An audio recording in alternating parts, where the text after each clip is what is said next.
E olha, nas últimas semanas, os olhos do mundo estão voltados para o Egito, onde acontece a 27ª Conferência das Nações Unidas sobre as Mudanças Climáticas, a COP27. Ontem, o presidente eleito Luiz Inácio Lula da Silva realizou discurso na conferência e, entre outras coisas, prometeu esforços para zerar o desmatamento até 2030, além de punir o garimpo, a mineração, a extração de madeira e a agropecuária indevida. Lula também afirmou em seu discurso que o Brasil está pronto para se juntar novamente aos esforços para a construção de um planeta mais sustentável. E direto da COP27, trouxemos ao debate do meio-dia em Brasília o ambientalista e deputado federal Rodrigo Augustinho, que já está com a gente aqui. Inclusive, vou avisando, lá na COP a conexão não está muito legal, então se tiver se travar um pouquinho é por conta disso.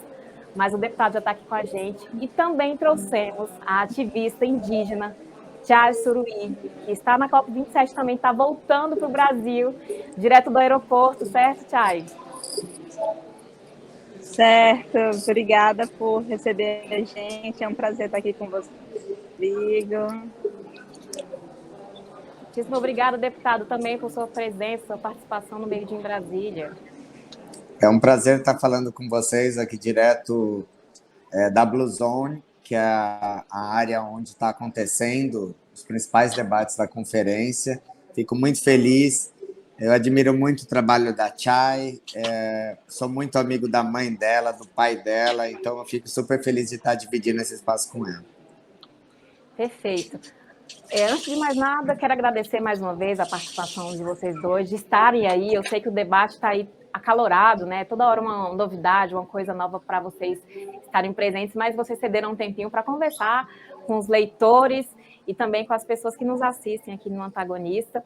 E eu começo a pergunta para o deputado Rodrigo Augustinho. Deputado, a COP27 ela vai ter implicações para o mundo todo, né? Mas quais são as implicações práticas para o Brasil? Vamos lá. Uma coisa é o debate que está acontecendo no âmbito da conferência. Eu acho que dificilmente a gente vai sair com um acordo daqui. Essa conferência é uma conferência sobre implementação. Então, os países, todos eles assumiram compromissos, assumiram metas, só que nem todo mundo está fazendo a sua lição de casa. E essa fase de implementação é muito difícil. Está se discutindo, inclusive, um fundo para indenizar as pessoas que serão vítimas das mudanças climáticas. E todo esse debate sobre recursos financeiros é muito difícil. Então, eu estou acompanhando as negociações e eu acho que vai ser muito difícil que a gente consiga vencer esses desafios nessa conferência. O outro ponto, que é um ponto que está sendo muito debatido entre os brasileiros e com o resto do mundo, é uma nova política ambiental brasileira. Aí diz respeito ao nosso país. O presidente eleito Lula vem apresentando uma série de manifestações no sentido de uma mudança de rumo na nossa política ambiental.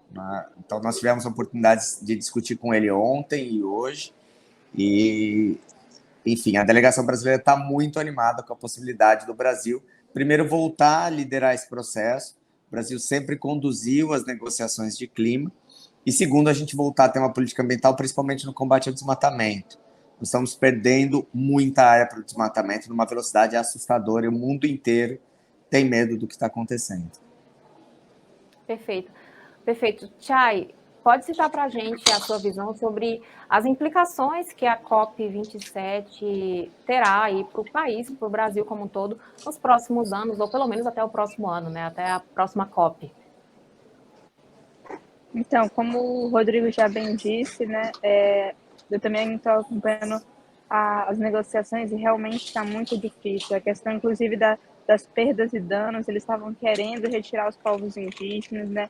Uma coisa que, enfim, não pode acontecer, principalmente se a gente está falando não só de implementação, mas essa é a COP também, né, da justiça climática, porque está acontecendo na África, né, um dos lugares mais afetados quando a gente fala das consequências das mudanças do clima.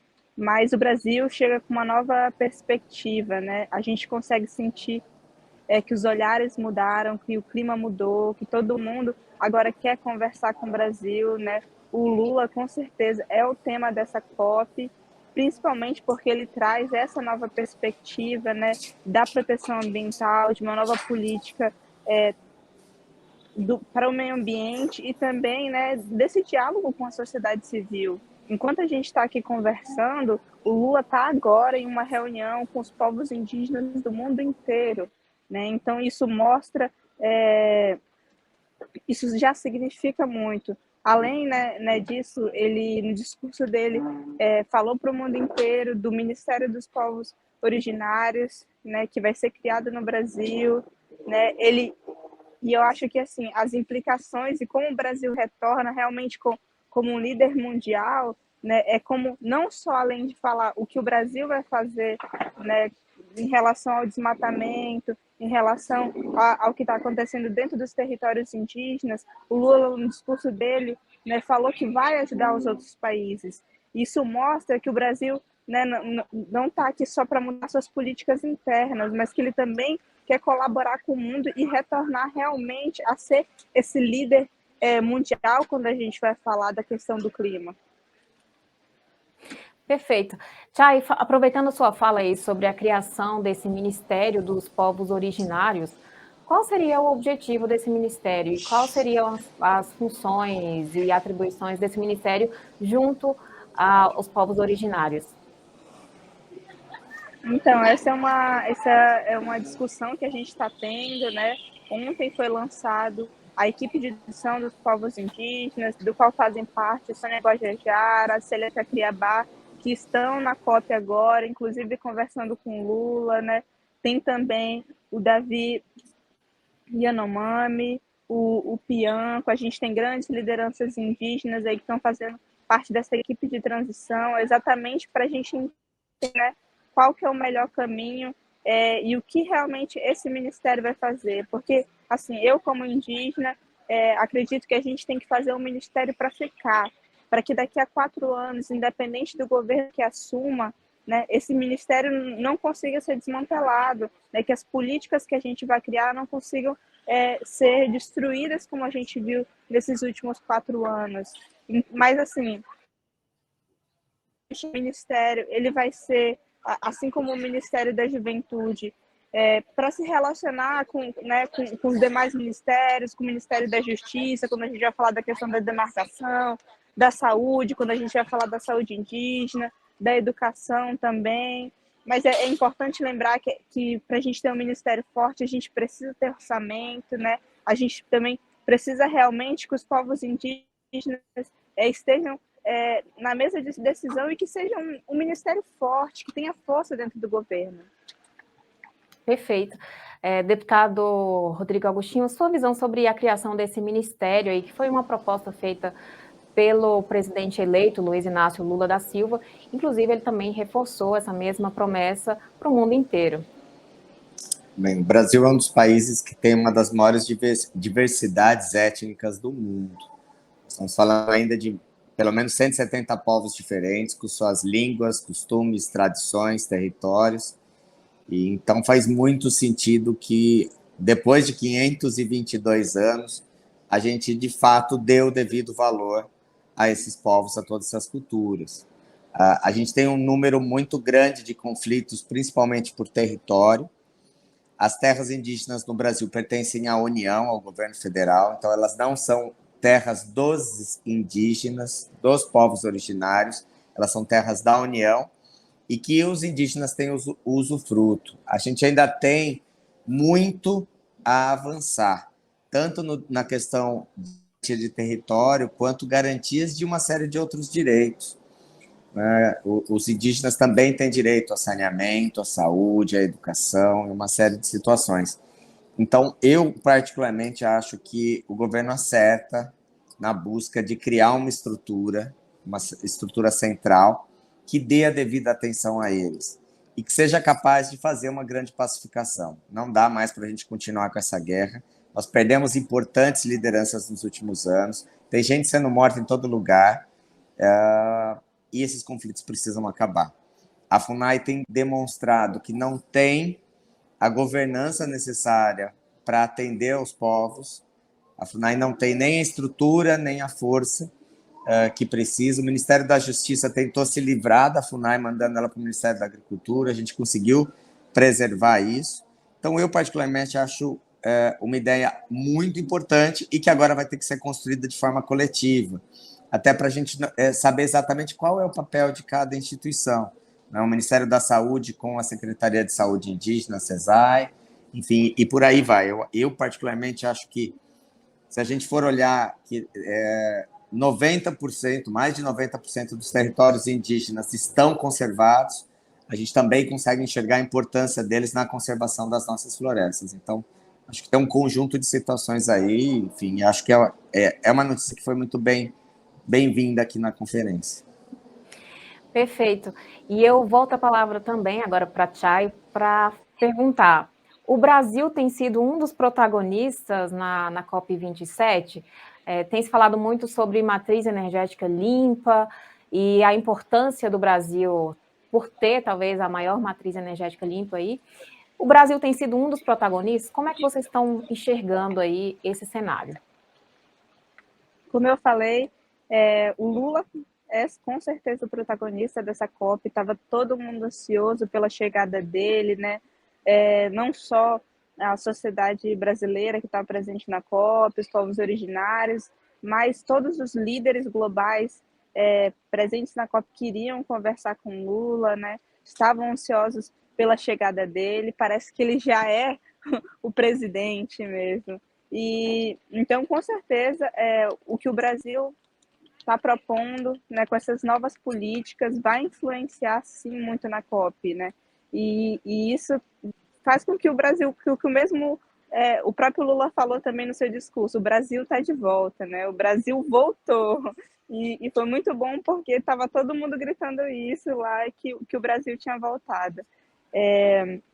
Mas, assim, eu acho que essa questão da matriz energética é uma coisa que a gente também tem que discutir bastante, porque a gente fala de matriz energética limpa no Brasil, mas a gente está falando de hidrelétricas, a gente tem que levar em consideração todo o impacto, né, socioambiental que essas hidrelétricas causam. Inclusive, essa é uma das pautas, né, que o próprio governo Lula foi criticado para que não se repita quando a gente fala, né, de Belo Monte, de Complexo do Madeira, esses grandes empreendimentos que afetaram a vida de muitos povos tradicionais. Então, eu acho que isso é um grande debate que a gente pode colocar e trazer para conferências do clima como essa, né? A gente está falando de energia limpa, mas a gente falar de mudanças do clima é principalmente falar de como as pessoas estão sendo impactadas e como esses grandes empreendimentos vêm impactando essas comunidades, né? Perfeito. Eu passo a palavra para o deputado Rodrigo Agostinho para falar sobre esse protagonismo do país aí na COP27. O Brasil tem uma tradição nas conferências da ONU, desde o início, de ser um grande interlocutor internacionalmente. Nós temos um corpo de diplomatas que, obviamente, seguem as instruções do governo federal, mas que foram capazes de construir boa parte do que a gente tem hoje de governança climática. A Conferência das Nações Unidas do Rio de Janeiro, a Rio 92, foi onde foi desenhado a Convenção de Mudanças Climáticas, que tem tido anualmente as suas reuniões para debater os avanços e retrocessos. Essa conferência é a 27ª depois da elaboração desse acordo internacional que foi assinado no Brasil. Em todas as reuniões, nós temos tido um grande protagonismo de nossos embaixadores, diplomatas, enfim. Só que, nos últimos anos, as posições são posições de muito atraso.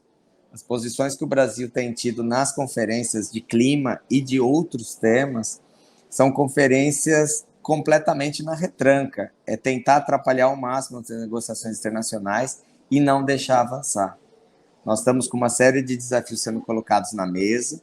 Como é que nós vamos implementar essas metas? Cada país assumiu compromissos, assumiu metas, e nós temos que saber agora como é que nós vamos implementar. E para isso a gente vai ter que discutir subsídios, tributação, financiamento, comando e controle, incentivos às novas economias, como a economia da floresta, a bioeconomia, Então, tem uma série de situações que a gente vai ter que discutir. Nessa conferência está se discutindo também um fundo de indenizar as vítimas das mudanças climáticas. Isso tem sido um assunto muito polêmico aqui, que está atrapalhando bastante as negociações, mas é um assunto necessário. Vou dar um exemplo. O Brasil é um grande produtor de grãos. Se a gente tiver uma seca maior e perder a nossa produção de grãos, o mundo inteiro vai passar fome. E quem será indenizado? Como indenizar uma situação como essa? A gente já teve vários estados brasileiros que a gente perdeu a produção agrícola. Mas a gente poderia estar falando de uma população de uma cidade que ficou sem água, de uma população que foi inundada por uma enchente, de uma ilha que foi destruída por um furacão. Então, essas situações estão sendo debatidas aqui na conferência. É uma conferência que está debatendo muito o tema da justiça climática. E eu acho que aí o Brasil pode, sim, contribuir bastante. Nós estamos aqui num dilema. Nós temos um governo novo eleito, mas quem está na mesa de negociação é o governo atual. Então, essa contradição vem sendo debatido pelo mundo inteiro aqui na conferência.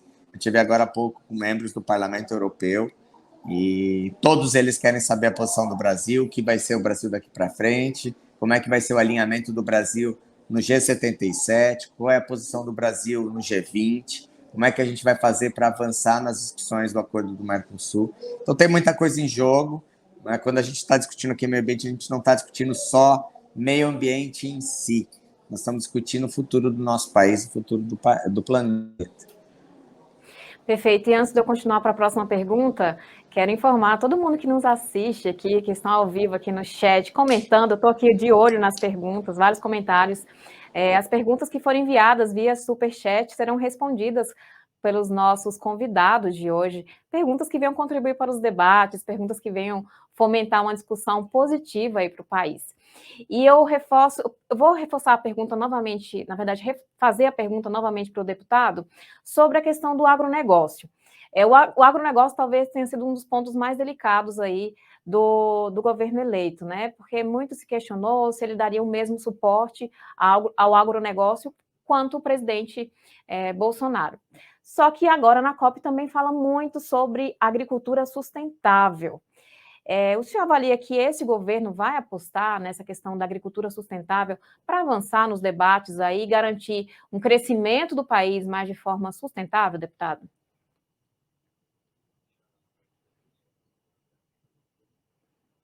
O deputado nos escuta?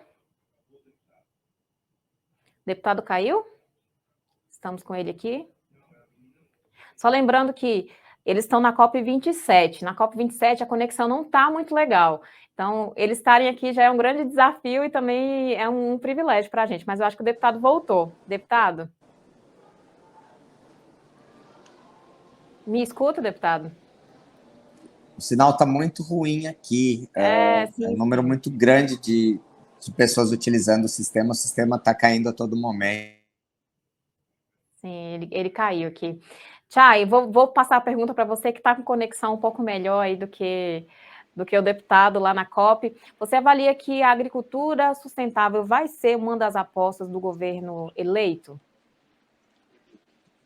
Eu acredito que sim, porque assim a gente tem que pensar em novos caminhos, tem que pensar, né, em como que a gente pode superar mesmo essa crise. É como o deputado falou, a gente está falando não só do futuro do nosso país, a gente está falando do futuro do nosso planeta e quais são, né, quais são os caminhos que a gente pode construir, né, para que a gente alcance isso. Mas vou deixar o deputado responder, que acho que ele voltou aqui. Deputado? Que acho que ele vai responder melhor que eu. Mas sua contribuição é muito valiosa. Deputado, está nos escutando, a conexão não está muito boa, mas a gente entende aqui. Não, acho que voltou agora um pouquinho. Acho que em relação à questão da agricultura, o agronegócio responde hoje por 33% do PIB brasileiro. Na Amazônia, a gente já tem 6 milhões de hectares de cultivos na Amazônia e mais 50 milhões de hectares de pastagens na Amazônia. Eu acho que é essencial que o agronegócio, o governo, a sociedade civil, o setor ambiental sentem na mesa. Não tem mais espaço para agricultura, para pecuária, se não for dentro da sustentabilidade. Ninguém mais quer comer alimento contaminado, alimento com veneno. Ninguém aceita mais que áreas novas sejam desmatadas para a agricultura. Nós temos, só para você ter uma ideia, metade da área desmatada brasileira não está sendo utilizada para absolutamente nada.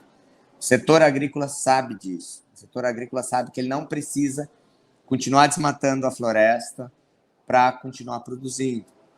O que o mundo inteiro está discutindo aqui é como é que a gente aumenta a produção de alimentos no mundo para que ninguém passe fome, para que o mundo inteiro esteja bem abastecido de alimentos, uma agricultura pujante, mas com sustentabilidade, com conservação da água, conservação do solo. E eu acho que a gente tem um grande desafio. E, em muitos lugares, a agricultura já é uma aliada do combate às mudanças climáticas. Né? Quando a gente fala da bioeconomia, né, da captura, do sequestro do carbono da atmosfera, a agricultura pode contribuir bastante. O Brasil tem um fundo de financiamento enorme, que é o Plano Safra, para a nossa agricultura, e um outro fundo para a agricultura de baixo carbono, que é bem menor. Nós precisamos que toda a nossa agricultura seja de baixo carbono. E a gente, como sociedade, nós vamos estar acompanhando o novo governo, e eu tenho certeza que vai ter abertura para o diálogo, para que a gente possa ter tanto uma agricultura produzindo alimentos para todo mundo, né? Mais de 1 bilhão de pessoas se alimentam de produtos do Brasil, e com sustentabilidade. Se a gente não conter as mudanças climáticas, o Brasil vai deixar de ser um país produtor de alimentos. As pessoas precisam entender isso. Sem floresta não tem chuva. O que tem mais importante hoje na Amazônia é a própria floresta. As pessoas precisam ter clareza disso. É a floresta e os seus habitantes. Nada é mais importante ali. Mais importante que qualquer recurso mineral, que ouro, que, enfim, que as coisas que as pessoas extraem da floresta. Então, acho que a gente tem um grande desafio aí, é fazer essa conciliação da produção com a sustentabilidade, da produção com respeito às tradições, aos povos originários, e olhar para esse planeta. Né? Nós estamos mudando profundamente a composição da nossa atmosfera. Quando se fala no aumento de temperatura de 1,5 graus para o Brasil, é 1,5 graus em média. O Brasil pode chegar a 6 graus. Isso acaba com a nossa agricultura. Né? Então, o mundo que depende da produção agrícola do Brasil vai ficar sem esses produtos agrícolas. E isso vale, inclusive, para os nossos 220 milhões de habitantes. Então, é um tema muito sério. As grandes lideranças do agronegócio brasileiro estão aqui na conferência, discutindo junto com ambientalistas, né, nos corredores. Então, é um debate muito rico, muito importante e que a gente precisa fazer. Perfeito, muitíssimo obrigada, deputado. Chay, passo a palavra para você, para suas palavras finais aí, para falar também, agradecer aos nossos espectadores aqui, todo mundo que nos assistiu hoje. Queria agradecer o convite, acho que foi um momento, né, muito rico aqui, para a gente também passar para a sociedade o que vem acontecendo, né, nesse grande encontro aqui, que é a Conferência das Mudanças Climáticas, porque isso o que é decidido aqui vai afetar a vida de todo mundo, né? E enfim, a gente está trazendo aqui principalmente uma coisa que eu acho legal, que eu acho que eu vi de diferente da COP passada para essa COP, né? A gente tem cada vez mais a presença dos povos originários, a gente tem cada vez mais a presença do movimento negro, do movimento quilombola, que dessa vez trouxeram uma grande delegação para estar aqui presente. E é muito bonito de ver, me enche realmente de esperança, né? Ver que o mundo está olhando de novo para o Brasil e que mais do que isso, que a gente está construindo, que pode parar simplesmente só de sobreviver, né, mas de começar a construir um futuro e um Brasil que a gente quer mesmo. É disso que a gente precisa, né? A gente precisa olhar para frente, olhar para o futuro e olhar com os povos originários, com o movimento negro, com os ambientalistas, com a sociedade civil, né? E o mundo inteiro está vendo isso. Então, muito obrigada, foi um prazer estar aqui, né, com você, com o deputado, uma pessoa que eu admiro muito também, e, enfim, espero que existam outras próximas vezes. Com certeza. Deputado, para suas palavras finais. Agradecer o convite, deixar aqui um abraço para a Chay. Boa viagem, viu, Chay? A sua luta aqui foi muito importante. Você foi uma grande guerreira nessa conferência. Eu fico aqui até o final de semana, até os trabalhos, e dizer que as pessoas precisam entender que o que está se discutindo na conferência é algo muito importante. Nós estamos mudando profundamente o nosso planeta, o nosso lar. Nessa conferência está se discutindo como é que nós vamos implementar ações para reduzir as nossas emissões, para fazer a transição ecológica que a gente precisa e para que a gente continue produzindo, né?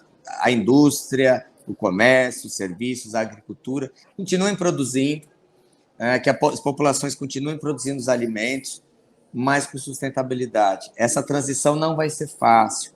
Nós vamos precisar de muita cooperação entre os diferentes povos, nós vamos precisar investir em tecnologia, em adaptação, em mitigação dos efeitos das mudanças climáticas, e tudo isso vai ter que ser um esforço coletivo, né? O Brasil saiu dessa agenda nos últimos 4 anos e agora retorna.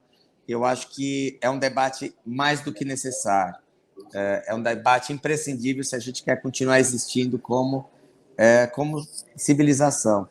As mudanças climáticas já estão aí, o regime de chuvas já está completamente fora de controle e a gente precisa fazer todo esse esforço, né? Então, fico muito feliz de estar aqui hoje, podendo discutir com vocês esse assunto da COP. Aqui provavelmente vai varar a noite em debates entre os negociadores para que a gente possa tentar chegar a algum acordo. Um abraço a vocês. Perfeito, muitíssimo obrigada, deputado Rodrigo Agostinho, muitíssimo obrigada, Chay, por sua participação. Desejo um bom retorno para casa, desejo também ao deputado um bom trabalho ao longo do dia e um bom retorno para casa no fim de semana. Obrigada. Tchau, tchau, gente. Valeu.